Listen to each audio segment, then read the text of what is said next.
What's up mga kaibigan? December na at hindi ko pa ito na i-upload. Diyos mio Marimar, nakakatamad din kasi mag-edit-edit.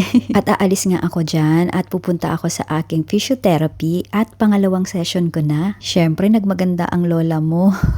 So far, dito sa therapy ko, hindi ko na masyadong nararamdaman yung sakit ng shoulder at ang aking arms. At pagdating ko nga, minasahin niya muna yung spot kung saan laging may masakit. Iba na talaga pag nagkakaedad, no? Maraming nararamdaman. Tuwing magbubuhat ako ng mabigat, agad-agad sumasakit yung arms ko. Palola na kasi ako eh.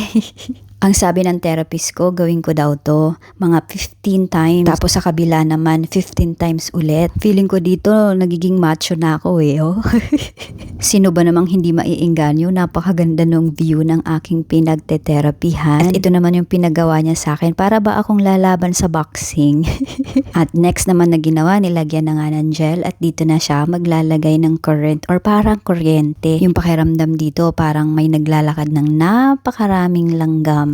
Ayan, panguso-nguso nga lang ako kasi mag-iintay ako ng 15 minutes para matapos ang session. At ayun nga, tapos na. Napakabilis lang, hindi ka man maiinip. Nakahiga ka lang, magsi-selfie-selfie ka lang. Tapos gagaling ka na. Babalik na lang ako ulit. At ito nga, pauwi na ako. Pero naisipan ko, hindi pa pala ako kumakain. Kaya kakain muna tayo dito sa labas. Napakarami namang masasarap na kainan dito. Pagkatapos kong kumain, mag-iikot-ikot ako sandali. Tapos uuwi na kasi magja-jogging naman ako. At ayan nga pala yung kinain ko. Medyo healthy-healthyhan tayo.